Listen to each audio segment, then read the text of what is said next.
বিসমিল্লাহির রহমানির রহিম। প্রিয় দেশবাসী, শিশু, কিশোর কিশোরী, তরুণ তরুণী, ছাত্রছাত্রী, বয়স্ক, বৃদ্ধ, নারী পুরুষ সবাইকে জানাই আমার সালাম। আসসালামু আলাইকুম। আজ 25শে মার্চ, মানব সভ্যতার ইতিহাসে কলঙ্কিত এক হত্যাযজ্ঞের দিন। 1971 সালের আজকের রাতে পাক হানাদার বাহিনী নিরপরাধ, নিরস্ত্র, ঘুমন্ত বাঙালির উপর নির্মমভাবে গুলি চালিয়ে হাজারো মানুষকে হত্যা করেছিল। 25শে মার্চ থেকেই এদেশের মানুষের সশস্ত্র প্রতিরোধ গড়ে তুলেছিল। 9 মাসের যুদ্ধের মধ্য দিয়ে স্বাধীন হয় বাংলাদেশ। মহান স্বাধীনতা দিবসের প্রাক্কালে আমি গভীর শ্রদ্ধার সঙ্গে স্মরণ করছি মহান মুক্তিযুদ্ধের বীর শহীদদের, যাদের প্রাণের বিনিময়ে আমরা স্বাধীন সার্বভৌম বাংলাদেশ পেয়েছি। 9 মাসের রক্তক্ষয়ী যুদ্ধে লক্ষ লক্ষ শহীদ ও 2 লাখ নির্যাতিত নারীর আত্মত্যাগ পৃথিবীর মানচিত্রে বাংলাদেশ নামে একটি স্বাধীন ভূখণ্ডের জন্ম দিয়েছিল। মুক্তিযুদ্ধের এই বীরদের প্রতি আমার সালাম। সেই সঙ্গে 24শে জুলাই অভ্যুত্থানে নিহত হাজারো শহীদ ও আহত, যারা বৈষম্য, শোষণ, নির্যাতন এবং নিপীড়নের বিরুদ্ধে বুক চিতিয়ে দাঁড়িয়েছিল, তাদের প্রতি সমগ্র জাতির পক্ষ থেকে আমি সশ্রদ্ধ সালাম জানাচ্ছি। জুলাই গণ অভ্যুত্থান আমাদেরকে যে বৈষম্যহীন বাংলাদেশ গড়ার স্বপ্ন পূরণের সুযোগ এনে দিয়েছে, সেই সুযোগ আমরা কাজে লাগাতে চাই। প্রিয় দেশবাসী, পবিত্র মাহে রমজানের সিয়াম সাধনা উপলক্ষে আপনাদের সকলকে আমার আন্তরিক মোবারকবাদ জানাচ্ছি। সেই সঙ্গে সকলকে জানাই পবিত্র ঈদ উল ফিতরের অগ্রিম শুভেচ্ছা। ঈদ মুবারক। এবারের ঈদ স্মরণীয়ভাবে আনন্দদায়ক হোক, এই কামনা করছি। বর্তমান সরকার দায়িত্ব গ্রহণের পর থেকেই দ্রব্যমূল্য নিয়ন্ত্রণে জোর ব্যবস্থা নিয়েছে। রমজান ও ঈদে বড় চ্যালেঞ্জ ছিল জিনিসপত্রের দামের লাগাম টেনে ধরা, বিদ্যুৎ সরবরাহ নিশ্চিত করা। এই রমজানে যাতে কোনো পণ্যের দাম বেড়ে না যায় এবং বিদ্যুৎ সরবরাহ যেন বিঘ্নিত না হয়, সেই জন্য আমরা সর্বোচ্চ চেষ্টা করেছি। রমজান মাস জুড়ে সরবরাহ চেনের প্রতিবন্ধকতা কঠোরভাবে প্রতিহত করতে সব ধরনের ব্যবস্থা আমরা নিয়েছি। দেশের সকল জায়গা থেকে খবর এসছে যে এই রমজানের দ্রব্যমূল্য আগের তুলনায় কমেছে, জনগণ স্বস্তি পেয়েছে। দাম নিয়ন্ত্রণে এই প্রচেষ্টা চলমান থাকবে। প্রিয় দেশবাসী, গত 16 বছরে শেখ হাসিনা যে ভয়াবহ লুটপাট কায়েম করেছিল, আপনারা সেটার ভুক্তভোগী ছিলেন। ছাত্র জনতার অভ্যুত্থানের মুখে তারা পালিয়ে যাবার সময় এক লণ্ডভণ্ড অর্থনীতি ঢেকে গেছে।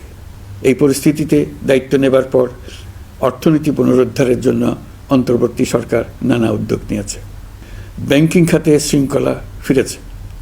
ক্রমান্বয়ে অর্থনীতির অপরাপর সুযোগগুলো ইতিবাচক ধারায় ফিরতে শুরু করেছে।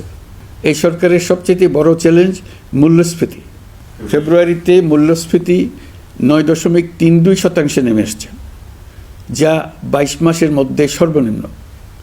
আগামী জুন মাসের মধ্যে এটি 8%-এর নিচে নেমে আসবে বলে আশা করছি। দেশের ধ্বংসপ্রাপ্ত অর্থনীতিতে স্বস্তি এনে দিয়েছে আমাদের প্রবাসী ভাই বোনেরা। অন্তর্বর্তী সরকার দায়িত্ব নেবার পর থেকে রেমিটেন্স ধারাবাহিকভাবে বেড়েছে। ফেব্রুয়ারি মাসে রেমিটেন্স প্রবাহ রেকর্ড গড়েছে, প্রায় 25% বৃদ্ধি পেয়ে $2.5 বিলিয়ন পৌঁছেছে। রেমিটেন্স যোদ্ধারা আমাদের দেশের অর্থনীতি গড়ার বীর সৈনিক। তাদের জন্য প্রক্রিয়াগত যেসব বিষয় রয়েছে, সেগুলো সহজ করে দেওয়া আমাদের দায়িত্ব। তারা যেন ভোগান্তির শিকার না হন, দূতাবাস যেন ঠিকমতো কাজ করে, এটি নিশ্চিত করার জন্য আমরা ব্যবস্থা নিয়েছি। আগামী নির্বাচনে যেন তাদের ভোটাধিকার দিতে পারি, সেজন্য কাজ করছি।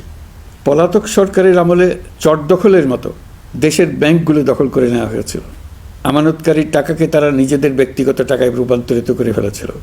অন্তর্বর্তী সরকারের অন্যতম কাজ ছিল ব্যাংকিং ব্যবস্থায় আস্থা ফিরিয়ে আনা, আমানতকারীর স্বার্থ রক্ষা করে নিয়ম শৃঙ্খলা প্রতিষ্ঠা করা, হিসাবপত্রে বিশ্বাসযোগ্যতা স্থাপন করা। ব্যাংকিং ব্যবস্থায় আস্থা প্রতিষ্ঠা করা গেছে। এর ফলে অর্থনীতিতে শৃঙ্খলা ফিরেছে। অন্তর্বর্তী সরকারের অর্জনগুলোর মধ্যে এটা ছিল খুবই গুরুত্বপূর্ণ। গত সরকারের লুটপাটের মহোৎসবে গত 15 বছরে $234 বিলিয়ন পাচার হয়েছে। এটা আমরা জানি। কত রকমভাবে পাচার হয়েছে তাও জানার বিষয়। অভিনব এক একটা পদ্ধতি ছিল। পাচারের একটা পদ্ধতি সবাইকে হতভম্ব করে দিয়েছে। এই পাচার হয়েছে বিদেশে অধ্যয়নরত সন্তানের কাছে টাকা পাঠানোর নামে।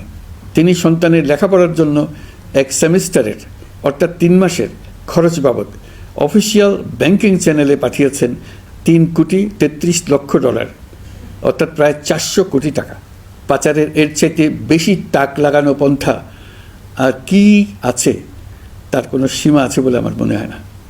আইন, নিয়ম, নীতির জায়গায় যখন হরিলুট প্রতিষ্ঠিত হয় তখন এমন সব কিছুই সম্ভব। এই অর্থ পাচারকারীদের দ্রুত আইনের আওতায় নিয়ে আসার লক্ষ্যে ইতোমধ্যে আন্তর্জাতিক তৎপরতা জোরদার করা হয়েছে। প্রিয় দেশবাসী, অন্তর্বর্তী সরকার পৃথিবীর বিভিন্ন দেশের শীর্ষস্থানীয় বিনিয়োগকারীদের সঙ্গে নিয়মিত বৈঠক করে যাচ্ছে। তারা বাংলাদেশের বর্তমান ব্যবস্থায় বিনিয়োগের বিষয়ে খুবই আগ্রহী।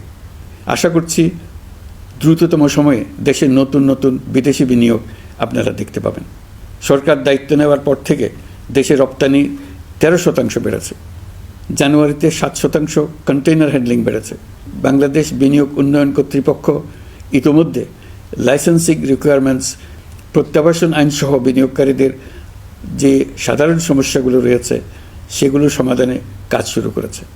বাংলাদেশ বিনিয়োগ উন্নয়ন কর্তৃপক্ষ আগামী মাসে ঢাকায় 4 দিনব্যাপী আন্তর্জাতিক বিনিয়োগ সম্মেলন করছে। বিশ্ববিখ্যাত অনেক বিনিয়োগকারী এতে অংশ নেবেন। ইতিমধ্যে DP World, Singapore PSA, AP Moller Maersk কয়েক বিলিয়ন ডলারের বিনিয়োগের প্রস্তাব করেছে। অন্তর্বর্তী সরকার দায়িত্ব গ্রহণের পর থেকেই স্বতঃস্ফূর্তভাবে পৃথিবীর সকল সরকার আমাদের প্রতি বন্ধুত্বের হাত বাড়িয়ে দিয়েছে। এটা শুরু হয়েছিল গত সেপ্টেম্বরে জাতিসংঘের বার্ষিক বৈঠকে। আপনাদের মনে আছে বিশ্বের সরকার প্রধানরা কীভাবে আমাদের সঙ্গে আগ্রহ নিয়ে দেখা করতে এগিয়ে এসছে। তারপর থেকে যে কোনো সম্মেলনে গিয়েছি, দেখেছি আন্তর্জাতিক নেতৃবৃন্দের আগ্রহ কীভাবে ক্রমেই বেড়ে চলেছে। জানুয়ারি মাসে সুইজারল্যান্ডের ডাভোসে গিয়েছিলাম। এই সম্মেলনে 47টি পৃথক ইভেন্টে আমার অংশগ্রহণ করতে হয়েছে। বিভিন্ন দেশের সরকার প্রধান, মন্ত্রী, বিশ্ব বাণিজ্যের নায়করা, জাতিসংঘের মহাসচিব, জাতিসংঘের বিভিন্ন সংস্থার প্রধানদের সঙ্গে বৈঠক করেছে। তারা আমাদের পাশে থাকার জন্য আন্তরিক আগ্রহ প্রকাশ করেছেন। সম্প্রতি আমি সংযুক্ত আরব আমিরাতে গিয়েছিলাম। তারা বিগত সরকারের সময় আমাদের ভিসা বন্ধ করে দিয়েছিল। আমরা সেই দেশের ভিসার দরজা খোলার চেষ্টা চালিয়ে যাচ্ছি। তারা আশ্বাস দিয়েছেন তাদের দিক থেকে সকল আনুষ্ঠানিকতা সম্পন্ন করে ভিসার দরজা উন্মুক্ত করবেন। আমি আশা করছি সেটা দ্রুতই উন্মুক্ত হবে। আমি সংযুক্ত আরব আমিরাতকে আমাদের দেশে শিল্প কারখানা গড়ে তোলার জন্য একটি শিল্পাঞ্চল করার প্রস্তাব দিয়েছি। তারা এই বিষয়ে আগ্রহ জানিয়েছে। শিল্পাঞ্চলে 2টি কাজ দিয়ে তারা শুরু করবে, এই জন্য কথাবার্তা শুরু হয়েছে। প্রথমে মুসলিম বিশ্বে সরবরাহের জন্য একটি হালাল গোশত প্রক্রিয়াজাত করার কারখানা করবে। এরপর মৎস্য প্রক্রিয়াজাতকরণের জন্য কারখানা স্থাপন করবে। তারা আমাদের নতুন সামুদ্রিক বন্দর পরিচালনা করার জন্যও আগ্রহ জানিয়েছে। প্রিয় দেশবাসী, বিশ্ব মানচিত্রে বাংলাদেশকে অনন্য উচ্চতায় নিয়ে যাওয়া আমাদের অন্যতম লক্ষ্য। এই লক্ষ্যে আমরা আসিয়ানের সদস্য হিসেবে যোগদান করার বিষয়ে আগ্রহের কথা জানিয়েছি। এই বছরের শুরু থেকেই মালয়েশিয়া আসিয়ানের চেয়ারম্যানের দায়িত্ব গ্রহণ করেছে। মালয়েশিয়ার মাননীয় প্রধানমন্ত্রী আনোয়ার ইব্রাহিমের সঙ্গে এই বিষয়ে কথা হয়েছে। তিনি আমাদের আবেদনের প্রতি সমর্থন জানিয়েছেন, আমাকে মালয়েশিয়া সফরের আমন্ত্রণ জানিয়েছেন। আমি এই আমন্ত্রণ গ্রহণ করেছি। মালয়েশিয়া রোহিঙ্গা সমস্যা সমাধানের জন্য জাতিসংঘের সম্মেলন আয়োজনের দায়িত্ব নিয়েছে। আমাদের দেশ থেকে শ্রমিক নিয়ে যাবার ব্যাপারে যে সমস্ত সমস্যার সৃষ্টি হয়েছিল সবগুলো সমাধানের জন্য আন্তরিকভাবে তারা কাজ করছে। আগামীকাল 4 দিনের সফরে আমি চীন যাচ্ছি। প্রেসিডেন্ট শি জিনপিংয়ের সঙ্গে আমার বৈঠক হবে। চীনের বড় বড় ব্যবসায়িক প্রতিষ্ঠানের সিইওদের সঙ্গেও বৈঠক করব। পৃথিবীর সর্ববৃহৎ চাইনিজ সোলার প্যানেল নির্মাতা প্রতিষ্ঠান লংজি বাংলাদেশে কারখানা স্থাপনের আগ্রহ জানিয়েছে। আমরা তাদের সঙ্গে কাজ করছি। এছাড়া প্রযুক্তিগত সহায়তা, মেডিকেল সহায়তা, স্বল্প মূল্যে চিকিৎসা সহ অন্যান্য বিষয়ে আলোচনা হবে। তারা আমাদের দেশ থেকে আম, কাঁঠাল ও পেয়ারা আমদানি করতে চায়। এটা খুব দ্রুতই শুরু হবে। এই সফরের মধ্য দিয়ে আমাদের দু দেশের সম্পর্ক ঘনিষ্ঠতর হবে। আমি বরাবরই বলে এসেছি, আমরা মহা সৌভাগ্যবান এক জাতি। পৃথিবীর মানচিত্রে আমাদের অবস্থানের কারণে বাংলাদেশ, ভারত, নেপাল ও ভুটান, দক্ষিণ এশিয়ার এই 4টি দেশ মিলে একটি যৌথ অর্থনীতি গড়ে তুলতে পারলে 4 দেশই লাভবান হবে। নেপাল ও ভুটান আমাদের জলবিদ্যুৎ দিতে অত্যন্ত আগ্রহী, আমরাও নিতে আগ্রহী। বাংলাদেশের শিল্পাঞ্চল গড়ে তুলতে এর কোনো বিকল্প নেই। আমাদের রয়েছে এক বিস্তীর্ণ মহাসাগর। ভৌগোলিক অবস্থানগত কারণে আমাদের সামনে বিরাট অর্থনৈতিক সুযোগ এনে দিয়েছে। কুমিরা থেকে টেকনাফ পর্যন্ত দীর্ঘ উপকূল ভূমি। এই দীর্ঘ উপকূল জুড়ে বিরামহীনভাবে অনেকগুলি আধুনিক প্রযুক্তি সমৃদ্ধ আন্তর্জাতিক মানের সমুদ্র বন্দর, শিল্প কারখানা, রপ্তানি প্রক্রিয়াজাতকরণ এলাকা স্থাপন করা গেলে পুরো অর্থনৈতিক অঞ্চলের ভবিষ্যৎ দ্রুত পরিবর্তন সম্ভব। নেপাল থেকে জলবিদ্যুৎ আনতে পারলে জীবাশ্ম জ্বালানির উপর আমাদের নির্ভরশীলতা কমবে। বর্তমানে বিশ্ববাসী পরিবেশ রক্ষায় সচেতন, তারা এটাকেই সর্বোচ্চ অগ্রাধিকার দিচ্ছে। জীবাশ্ম জ্বালানির উপর নির্ভরশীলতা কমিয়ে পরিবেশ বান্ধব বিকল্প পাওয়া গেলে বিদেশি বিনিয়োগকারীদের আরও বেশি মনোযোগ আকর্ষণ করা যাবে। দেশের ক্রমবর্ধমান বিদ্যুৎ চাহিদার পরিপ্রেক্ষিতে রূপপুর পারমাণবিক বিদ্যুৎ কেন্দ্রের কাজ যথাসময়ে শেষ করার বেশি আমরা জোর দিয়েছি। রোসাটমের মহাপরিচালক আমাকে বলেছেন, শিগগিরই বিদ্যুৎ কেন্দ্রটি পরীক্ষামূলকভাবে চালু করা হবে। আমাদের পণ্য পৃথিবীর পণ্য। এই পণ্য নেপালে যাবে, ভুটানে যাবে, ভারতের 7 সিস্টার্সে যাবে। প্রতিবেশীদের পণ্য আমাদের এখানে আসবে, সারা পৃথিবীর কাছে পৌঁছে যাবে। এইভাবেই এটি একটি লাভজনক অর্থনৈতিক অঞ্চল হিসেবে দাঁড়িয়ে যাবে। আর এই অঞ্চলের গুরুত্বপূর্ণ ভূমিকায় থাকবে বাংলাদেশ। বাংলাদেশের সবচেয়ে বড় সমস্যা সীমাহীন দুর্নীতি। স্বৈরাচারী সরকার এই দুর্নীতিকে বিশ্বের শীর্ষস্থানে নিয়ে গেছে। দুর্নীতির ফলে শুধু যে সবকিছুতে অবিশ্বাস্য রকম ব্যয়বৃদ্ধি পাচ্ছে তাই না, এর ফলে সরকার ও জনগণের সকল আয়োজন বিকৃত হয়ে যায়। সরকারের লক্ষ্য, নীতিমালা, প্রাতিষ্ঠানিক আয়োজন, সরকারি কর্মকর্তাদের দায় দায়িত্ব যা কিছু কাগজে লেখা থাকে তার সব কিছু অর্থহীন হয়ে যায়। দেশ চলে অলিখিত আয়োজনে। সরকারকে চলতে হয়, ব্যবসায়ীকে চলতে হয়, শিল্পপতিকে চলতে হয়, বিনিয়োগকারীকে চলতে হয়, দেশের সকল নাগরিককে এই অলিখিত নিয়মে চলতে হয়। নাগরিককে এই অদৃশ্য জগতের সঙ্গে মোকাবেলা করে টিকে থাকার বিদ্যায় পারদর্শী হতে সাধনা করতে হয়। দৈনন্দিন জীবনে টিকে থাকা এবং সাফল্য অর্জনের জন্য একটা নতুন ভাষা আয়ত্ত করতে হয়। চারদিকে কী শব্দ বলা হচ্ছে, কাগজে কী লেখা হচ্ছে তা মনে মনে দ্রুত অনুবাদ করে তার মর্মার্থ বুঝে নিতে হয়। তা না হলে দৈনন্দিন সিদ্ধান্ত নেওয়া যায় না। সবচেয়ে বড় মুশকিল হলো এর কোনো অভিধান নেই। কারণ ব্যক্তিবিশেষে, স্থান বিশেষে, পরিস্থিতি বিশেষে এর অর্থ ক্রমাগতভাবে পাল্টে যায়। পুরো বিশ্ব বুঝে গেছে আমরা জাতি হিসেবে সততার পরিচয় বহন করি না। এটা শুধু জাতীয় কলঙ্কের বিষয় নয়, আন্তর্জাতিক বাণিজ্যে এটা আত্মঘাতী বিষয়। দেশবাসীর মতো আন্তর্জাতিক সম্প্রদায়ও চায় আমরা দুর্নীতিমুক্ত হই, কারণ তারা আমাদের সঙ্গে ব্যবসা বাণিজ্য সম্প্রসারণ করতে চায়। দুর্নীতিমুক্ত হতে না পারলে ব্যবসা বাণিজ্য কিছুই চলবে না। দুর্নীতি থেকে মুক্ত হওয়া ছাড়া বাংলাদেশের কোনো গতি নেই। অন্তর্বর্তী সরকার সকল কাজ দুর্নীতিমুক্ত করতে সর্বোচ্চ অগ্রাধিকার দিয়ে যাচ্ছে। এই সরকারের মেয়াদকে দুর্নীতিমুক্ত রাখার চেষ্টার পাশাপাশি আগামী দিনেও দেশের নাগরিককে যেন সরকারের পৃষ্ঠপোষকতা দুষ্পুষ্ট দুর্নীতি থেকে মুক্ত রাখতে পারে সেই ব্যবস্থা নিশ্চিত করতে আমরা প্রতিশ্রুতিবদ্ধ। দুর্নীতি ও হয়রানি রোধে আমরা একটা বিষয়ের উপর গুরুত্ব দিচ্ছি। সরকারের সঙ্গে দৈনন্দিন, মাসিক বা বার্ষিক রুটিন কাজের জন্য যেন কোনো নাগরিককে সশরীরে কোনো সরকারি অফিসে উপস্থিত হতে না হয়। দুর্নীতি প্রতিরোধের অংশ হিসেবে সরকারি সব অফিসে ই-ফাইলিং চালুর সিদ্ধান্ত নেওয়া হয়েছে। ই-ফাইলিং ব্যবস্থা চালু হলে দুর্নীতি কমে আসবে। এতে করে কোন অফিসের কোন ডেস্কে কোন ফাইল আটকে আছে তা সহজেই জানা যাবে। সরকারি যতগুলো কার্যক্রমে অনলাইন সেবা চালু সম্ভব সবখানেই এই সেবা চালুর বিষয়ে সরকার কাজ করছে। সরকারি বিভিন্ন সেবা পেতে অসহায় নাগরিকের টুটি চেপে ধরে অবিশ্বাস্য পরিমাণ টাকা দিতে বাধ্য করা হয়। টাকার যে লেনদেন ও ভোগান্তির সম্মুখীন হতে হয় সেটা থেকে নাগরিকদের বাঁচানোর জন্য আমরা বদ্ধপরিকর। অনলাইনে সেবা পাওয়ার পদ্ধতিটি আরও কীভাবে সহজ করা যায় এই ব্যাপারে আমাদের কাছে পরামর্শ জানিয়ে লিখুন, ইমেল করুন। আপনি বা আপনার পরিবারের যে কেউ এই সেবা বাণিজ্যিকভাবে দিতে চাইলে প্রশিক্ষণ গ্রহণ করে পৃথিবীর যে কোনো স্থান থেকে এই সেবা দিতে পারবেন। বিগত সরকারের আমলে ভিন্নমতকে দমন করার জন্য মিথ্যা মামলাকে হাতিয়ার হিসেবে বেছে নেওয়া হয়েছিল। বিভিন্ন পর্যায়ে যাচাই বাছাই করে আমরা এইসব হয়রানিমূলক মামলা প্রত্যাহারের উদ্যোগ নিয়েছি। গত ফ্যাসিস্ট সরকারের সময় দায়ের করা রাজনৈতিক হয়রানিমূলক মামলাগুলোর মধ্যে সারা দেশে এই পর্যন্ত ৬,২৯৫টি মামলা প্রত্যাহারের সুপারিশ করা হয়েছে। অন্যান্য সকল হয়রানিমূলক মামলাও ক্রমান্বয়ে প্রত্যাহার করা হচ্ছে। এছাড়া এ পর্যন্ত সাইবার সিকিউরিটি আইনের অধীনে বিচারাধীন স্পিচ অফেন্স সংক্রান্ত ৪১৩টি মামলা প্রত্যাহার করা হয়েছে। এই আইনটি অবিলম্বে বাতিল করে নাগরিক বান্ধব সাইবার সুরক্ষা আইন করা হচ্ছে। মানুষের ভোগান্তি রোধেও আমরা আইনগত পদক্ষেপ নিচ্ছি। জিডি করার সময় স্বাক্ষর দেওয়ার জন্য এখন আর থানায় যাওয়ার প্রয়োজন নাই, এটা অনলাইনেই করা যাবে।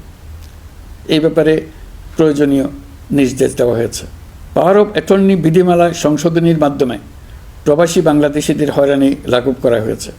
সংশোধিত বিধিমালার আলোকে বাংলাদেশি পাসপোর্ট না থাকলেও বাংলাদেশি বংশোদ্ভূত ব্যক্তির পাসপোর্টে নো ভিসা রিকোয়ার্ড স্টিকার থাকলে কিংবা জন্মসনদ বা জাতীয় পরিচয়পত্র থাকলেই তিনি বিদেশ থেকে পাওয়ার অফ অ্যাটর্নি সম্পাদন করতে পারবেন। সরকারি সিদ্ধান্ত ও প্রয়োজনীয় ব্যবস্থা নেওয়ার পর বিমানের টিকিট কেনার পুরো প্রক্রিয়াটি অনলাইনে নিয়ে যাওয়ার ফলে বিমানের টিকিটের দাম শতকরা ৫০ থেকে ৭৫% কমে গেছে। বিশেষ করে মধ্যপ্রাচ্যের প্রবাসী ভাই বোনেরা এতে করে স্বস্তি পাচ্ছে। অন্যান্য এয়ারলাইনের টিকিটের দামও কমে গেছে।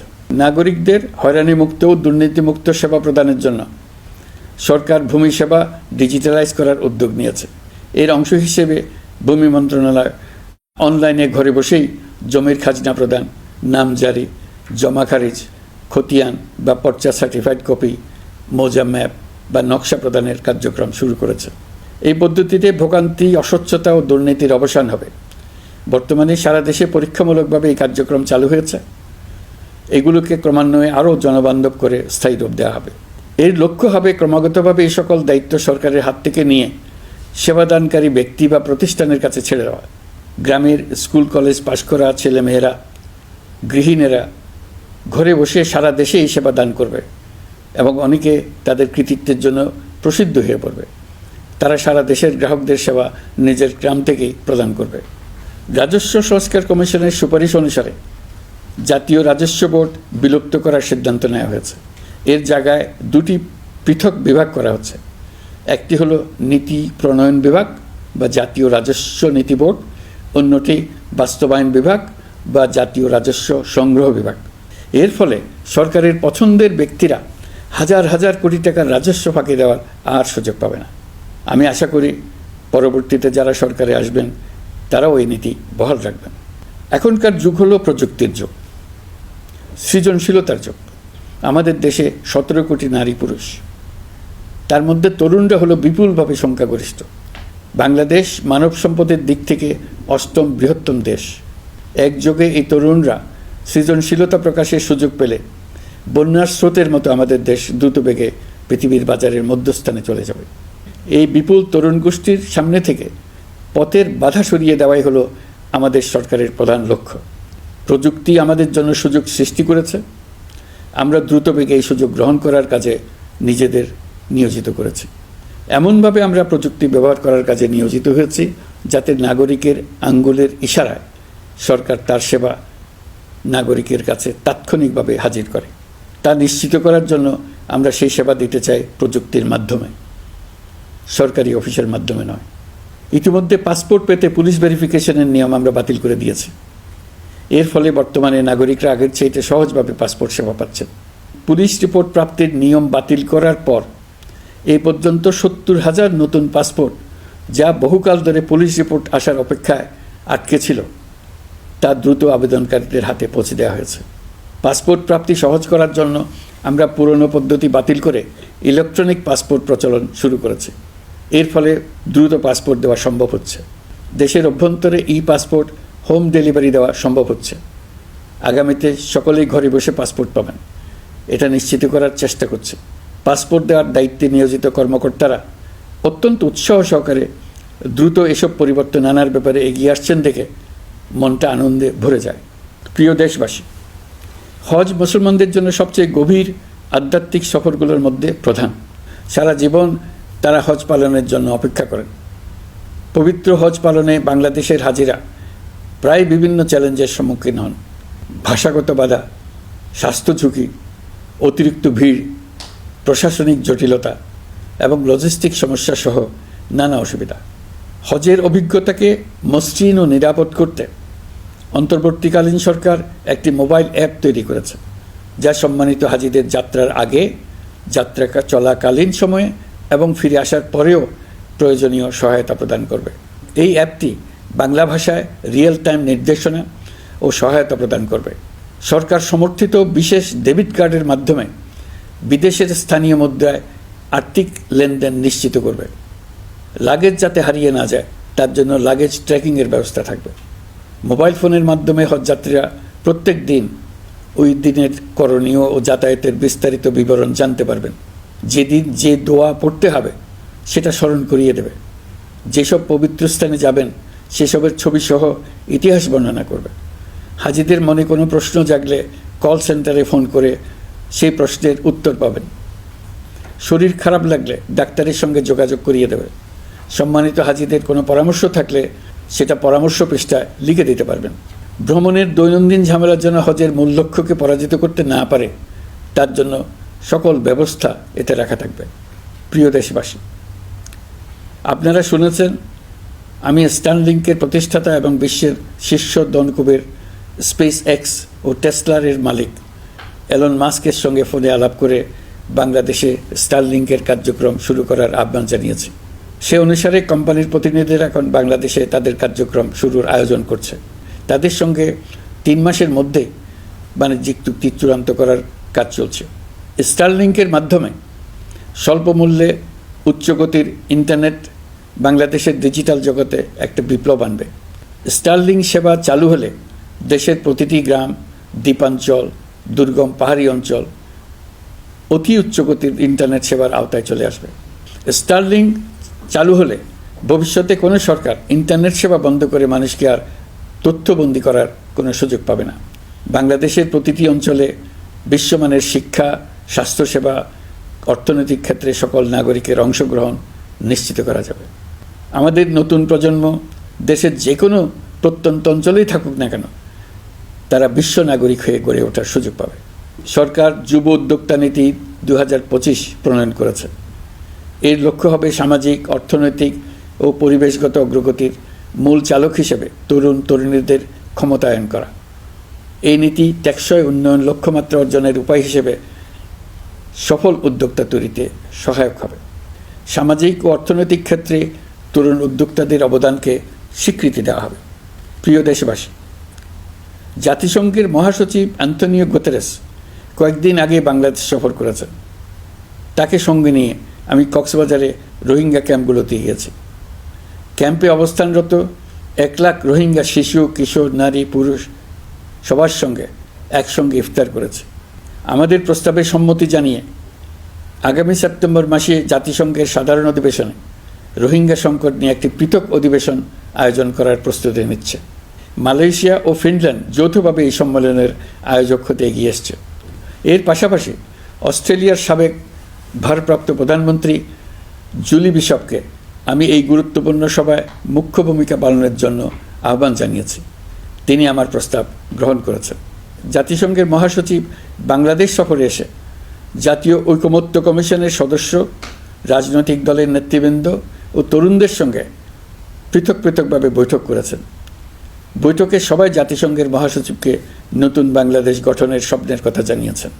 আপনারা জানেন, পতিত স্বৈরাচারের নিপরণের বর্ণনা উঠে এসছে জাতিসংঘের মানবাধিকার বিষয়ক হাই কমিশনারের কার্যালয়ের রিপোর্টে।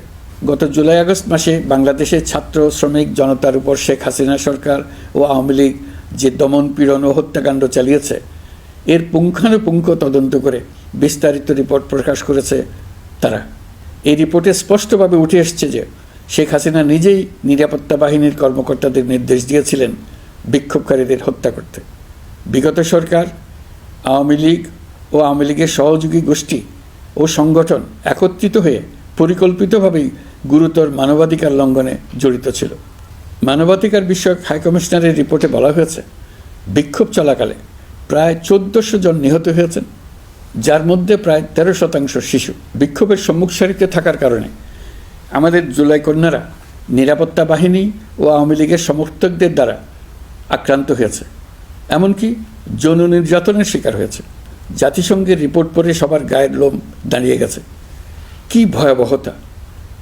কিভাবে একজন প্রধানমন্ত্রীর নিজ দেশে নিরস্ত্র মানুষকে হত্যার পর লাশ লুকিয়ে ফেলার নির্দেশ দিতে পারে? ক্ষমতা আঁকড়ে রাখার জন্য তিনি পৃথিবীর সকল নিষ্ঠুরতা ছাড়িয়ে গেছেন। এটাই জাতিসংঘের প্রতিবেদনে উঠে এসছে। মানবাধিকার বিষয়ক হাইকমিশনার কার্যালয়ের এই রিপোর্টকে আমরা স্বাগত জানাচ্ছি। প্রতিবেদনে যে সুপারিশ করা হয়েছে, অন্তর্বর্তী সরকার সেই সুপারিশগুলো গুরুত্বের সঙ্গে বিবেচনা করছে।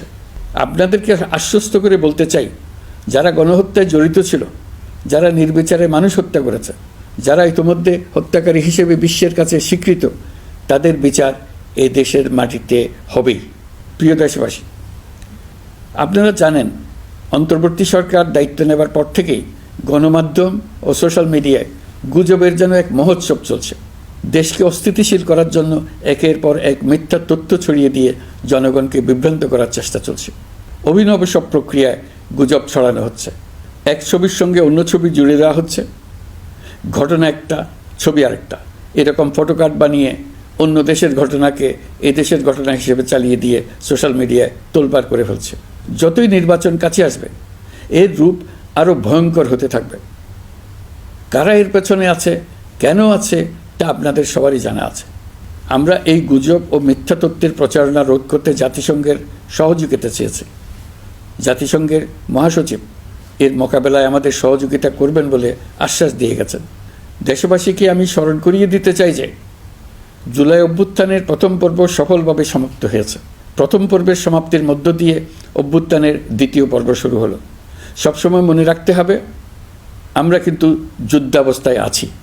গুজব হলো এই জুলাই অভ্যুত্থানের বিরুদ্ধে পরাজিত শক্তির মস্ত বড় হাতিয়ার।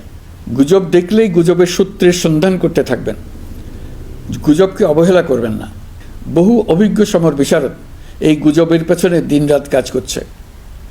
সীমাহীন অর্থ এর পেছনে নিয়োজিত আছে। এর মূল লক্ষ্য জুলাই অভ্যুত্থানকে ব্যর্থ করা। আমরা তাকে ব্যর্থ হতে দেব না। আমাদের সামগ্রিক ঐক্য পলাতক শক্তির গায়ে জ্বালা ধরিয়ে দিচ্ছে। তারা এই ঐক্য ভাঙতে চায়। তাদের অভিনব কৌশল আপনি টেরই পাবেন না। আপনি বুঝতেই পারছেন না কখন তাদের খেলায় আপনি পুতুল হয়ে গেছেন। আমাদের সচেতনতা এবং সামগ্রিক ঐক্য দিয়েই এই গুজবকে রুখতে হবে। পলাতক অপশক্তির ষড়যন্ত্রকে ব্যর্থ করে দিতে হবে। প্রিয় দেশবাসী, আপনারা জানেন, ইতিমধ্যে জাতীয় ঐকমত্য কমিশন তাদের কাজ শুরু করেছে। 6টি সংস্কার কমিশনের 166টি সুপারিশ ও পূর্ণাঙ্গ প্রতিবেদন সহ 38টি রাজনৈতিক দলের কাছে চিঠি দেওয়া হয়েছে। ইতিমধ্যে রাজনৈতিক দলগুলোর সঙ্গে বৈঠক শুরু হয়েছে। দেশের রাজনৈতিক দলগুলো খুবই ইতিবাচকভাবে সংস্কার কাজে সাড়া দিয়েছেন। তাদের মতামত তুলে ধরছেন। কোন রাজনৈতিক দল কোন কোন সংস্কার প্রস্তাবে একমত হয়েছেন, কোনটিতে দ্বিমত হয়েছেন, সেসব তারা জানাচ্ছেন। এটা আমাদের জাতির জন্য অত্যন্ত সুখকর বিষয় যে প্রতিটি রাজনৈতিক দল সংস্কারের পক্ষে মত দিচ্ছেন। ঐকমত্য কমিশনের মাধ্যমে সকল রাজনৈতিক দলের মতামত নেওয়ার কাজ এখন চলমান আছে। কমিশনের লক্ষ্য যে সকল বিষয়ে রাজনৈতিক দলগুলো একমত হবেন সেগুলো চিহ্নিত করা এবং তার একটা তালিকা প্রস্তুত করা। যে সকল দল এতে একমত হয়েছেন তাদের স্বাক্ষর নেওয়া। এই তালিকাটাই হবে জুলাই চার্টার বা জুলাই সনদ। আমাদের দায়িত্ব জাতির সামনে পুরো প্রক্রিয়াটা স্বচ্ছভাবে তুলে ধরা এবং প্রক্রিয়া শেষে নির্বাচনের আয়োজন করা। নির্বাচনের ব্যাপারে আমি আগেও বলেছি, আবারও বলছি, এবছর ডিসেম্বর থেকে আগামী বছরের জুনের মধ্যে নির্বাচন হবে। আমরা চাই আগামী নির্বাচনটি বাংলাদেশের ইতিহাসে সবচেয়ে অবাধ, সুষ্ঠু ও গ্রহণযোগ্য নির্বাচন হবে। এই জন্য নির্বাচন কমিশন সব ধরনের প্রস্তুতি নিতে শুরু করেছে। রাজনৈতিক দলগুলো ব্যাপক উৎসাহ উদ্দীপনায় নির্বাচনের জন্য তৈরি হতে শুরু করবে বলে আশা করছি। প্রিয় নাগরিকবৃন্দ, আমাদের দেশের নারীরা দীর্ঘ আন্দোলনের মাধ্যমে বহু বছর ধরে অনেক বাধা পেরিয়ে একটু একটু করে সামনে এগিয়ে যাচ্ছে। স্বাধীনতার 54 বছর পরেও এদেশের নারীরা অর্থনৈতিক, রাজনৈতিক, সামাজিক বৈষম্যের শিকার। বাংলাদেশের ইতিহাসে এখন পর্যন্ত যত আন্দোলন সংগ্রাম হয়েছে তার মধ্যে জুলাই গণ অভ্যুত্থানে নারীদের অংশগ্রহণ ছিল সবচেয়ে বেশি। গণ অভ্যুত্থানে নারীরা দুঃসাহসিক ভূমিকা রেখেছে, পুরনোকে দূরে ঠেলে দিয়ে নতুনের ভিত্তি স্থাপনের প্রতিজ্ঞা নিয়েছে। তারা ব্যাপক সংস্কারের কথা বলেছে, সর্বত্র নারীদের ভূমিকা আরও জোরালো করার কথা বলেছে। আমি মনে করি জুলাই গণ অভ্যুত্থান বাংলাদেশের প্রেক্ষিত বদলে দিয়েছে। জুলাইয়ের পর নারীদের অবস্থান ইতিবাচকভাবে পরিবর্তন হবে, সেটাই আমরা চাই। আমরা বাংলাদেশ নিয়ে নতুন করে ভাবতে চাই, আর এই নতুন ভাবনায় নারীদের অবস্থান উচ্চতম পর্যায়ে অগ্রাধিকার পাক, সেটাই আমরা চাই। পরিবারের সকল সদস্য, পাড়া প্রতিবেশী, ধর্মীয় প্রতিষ্ঠান, স্কুল, আপনারা আপনাদের নিজ নিজ অবস্থান থেকে ছেলে শিশু ও মেয়ে শিশুর মধ্যে যেন কোনো বৈষম্য সৃষ্টি না হয় তা নিশ্চিত করুন। আসুন নতুন বাংলাদেশে সবাই মিলে শিশুদের জন্য সুস্থ পরিবেশ নিশ্চিত করি। জুলাই গণ অভ্যুত্থানে অংশ নেওয়া নারীরা তাদের অধিকার প্রতিষ্ঠার ব্যাপারে দৃঢ় প্রতিজ্ঞ। দেশে বিরাজমান বৈষম্যগুলো চিহ্নিত করে নারীর প্রতি সহিংসতা প্রতিরোধ ও বৈষম্য নিরসনে আমাদের প্রত্যেককে একসঙ্গে কাজ করতে হবে। নারীর প্রতি বিদ্বেষমূলক কথাবার্তা, নারীকে খাটো করে রাখার প্রবৃত্তি যারা ধারণ করে তাদের বিরুদ্ধে সামাজিক আন্দোলন গড়ে তোলা প্রয়োজন। আধুনিক প্রযুক্তি সকল প্রকার বাধা ভেঙে দেওয়ার মহাশক্তি আমাদেরকে দিয়েছে। সেই বাধা যত শক্তই হোক, যত উঁচুই হোক, সকল দূরত্ব গোছানোর জন্য প্রযুক্তিকে অবশ্যই যেন আমরা ব্যবহার করতে আরম্ভ করি। নারীদের সুরক্ষায় পুলিশ হটলাইন নাম্বার চালু করেছে, সরকারের পক্ষ থেকে শর্ট কোড চালু করা হচ্ছে, কল টেকার হিসেবে শতভাগ নারী কর্মীদের নিয়োগ দেওয়া হচ্ছে যেন নির্দ্বিধায় কথা বলা যায়। নারী ও শিশু নির্যাতন দমন আইন সংশোধন হয়েছে, এইসব মামলার তদন্ত ও বিচারের সময় কমিয়ে আনা হয়েছে, বিচার বিলম্বে বাধা দূর করা হচ্ছে। ঢাকার পাশাপাশি চট্টগ্রাম ও রাজশাহীতে ডিএনএ ল্যাব স্থাপনের কাজ চলছে। খুব দ্রুতই বিশেষ জুডিশিয়াল সার্ভিস কমিশনের মাধ্যমে নতুন অনেক বিচারক নিয়োগ দেওয়া হচ্ছে। ভিকটিম শিশুরা যাতে দ্রুত বিচার পায় সেজন্য আলাদাভাবে বিশেষ ট্রাইব্যুনাল স্থাপনের বিধান রাখা হয়েছে। দেশের সবার মতো আমি অত্যন্ত আনন্দিত যে এবার নারী ফুটবল টিম দক্ষিণ এশিয়ায় চ্যাম্পিয়ন হয়েছে। দেশ জুড়ে আয়োজিত তারুণ্যের উৎসব 2025-এ বিভিন্ন অঞ্চল থেকে 27,40,000 মেয়েরা প্রায় 3,000 খেলা ও সাংস্কৃতিক কর্মকাণ্ডে অংশগ্রহণ করেছে। উৎসবে দেশের সুবিধাবঞ্চিত ও সুবিধাপ্রাপ্ত অঞ্চল, প্রান্তিক জনগোষ্ঠী এবং 21টি নৃগোষ্ঠীর তরুণ তরুণী সহ সকলের সার্বজনীন অংশগ্রহণ ছিল। এই উৎসবের অন্যতম লক্ষ্য ছিল তরুণদের মধ্যে ঐক্য গড়ে তোলা, সহযোগিতার নীতি প্রচার এবং তাদেরকে উদ্যোক্তা হিসেবে গড়ে তোলা, যাতে করে তারা আত্মনির্ভর হতে পারে, দেশের সম্পদ হিসেবে গড়ে উঠতে পারে। আমরা তারুণ্যের এই উৎসব সারা বছর জুড়ে উদযাপন করার ঘোষণা দিয়েছি। এই উৎসবে আমরা গ্রাম, উপজেলা, শহর, বন্দর সকল এলাকার আবাল বৃদ্ধ বনিতাকে এবং স্কুল, কলেজ, মাদ্রাসার সরকারি বেসরকারি সকল প্রতিষ্ঠানের সবাইকে নানা প্রকারের সৃজনশীল কর্মসূচি নিয়ে এগিয়ে আসার জন্য আমি অনুরোধ জানাচ্ছি। প্রতিটি এলাকায় এই উৎসবে যোগদান করতে মেয়েদের যেন বিশেষভাবে উৎসাহিত করা যায় সেজন্য সকলকে আহ্বান জানাচ্ছি। কোথায় এটা কিভাবে উদযাপিত হচ্ছে সেই ব্যাপারে জানার জন্য আমি আগ্রহ নিয়ে অপেক্ষা করলাম। বিভিন্ন পর্যায়ে দেশের সেরা গ্রাম, সেরা উপজেলা, সেরা শহর, সেরা প্রতিষ্ঠান, সেরা ব্যক্তিকে পুরস্কার দেওয়ার জন্য আমরা প্রস্তুত থাকব। নারী অধিকারের পাশাপাশি একই রকম গুরুত্বের সঙ্গে মনে রাখতে হবে সংখ্যালঘুদের নাগরিক অধিকার, সমতল ও পাহাড়ের জাতিগোষ্ঠীর নাগরিক অধিকার। কারো কোনো নাগরিক অধিকারকে অবহেলা করলেই এই জাতির জন্য মহা সংকট সৃষ্টি হবে। নাগরিক হিসেবে আমরা কেউ যেন অন্য নাগরিকের অধিকার হরণের দায়ে অভিযুক্ত হতে না পারি, সেই ব্যাপারে আমাদের নিশ্চিত থাকতে হবে। তাহলেই সত্যিকার নতুন বাংলাদেশ জন্ম লাভ করবে। সবাইকে আবারও আমার সালাম জানিয়ে আমার বক্তব্য শেষ করছি। আসসালামু আলাইকুম। সবাইকে স্বাধীনতা দিবসের অভিনন্দন জানাচ্ছি। পবিত্র মাহে রমজানে মহান আল্লাহর অশেষ মেহেরবানি আমাদের উপরে বর্ষিত হোক। এবারের শবে কদরের পবিত্র রজনীতে মহান আল্লাহ যেন তাঁর সকল বান্দার মোনাজাত কবুল করেন তা প্রার্থনা করছি। একই সঙ্গে পবিত্র ঈদে সকলকে জানাই ঈদ মোবারক। ঈদে পরিবার পরিজন নিয়ে নির্বিঘ্নে ও আনন্দ সহকারে নিজ নিজ বাড়ি যাবেন, আত্মীয় স্বজনের কবর জিয়ারত করবেন, গরিব পরিবারের খোঁজখবর নেবেন, তাদের ভবিষ্যৎ ভালো করার জন্য চিন্তাভাবনা করবেন, আপনার সন্তানদের সঙ্গে তাদের পরিচয় করিয়ে দেবেন, এই কামনা করছি। ঈদের জামাতে দলমত নির্বিশেষে সবাই যেন পরাজিত শক্তির সকল প্ররোচনা সত্ত্বেও সুদৃঢ়ভাবে ঐক্যবদ্ধ থাকেন, সেজন্য আল্লাহর কাছে মোনাজাত করবেন, এই আহ্বান জানাচ্ছি। সকলের জীবন সার্থক হোক, আনন্দময় হোক। মহান আল্লাহ আমাদের সহায় হন। আল্লাহ হাফেজ।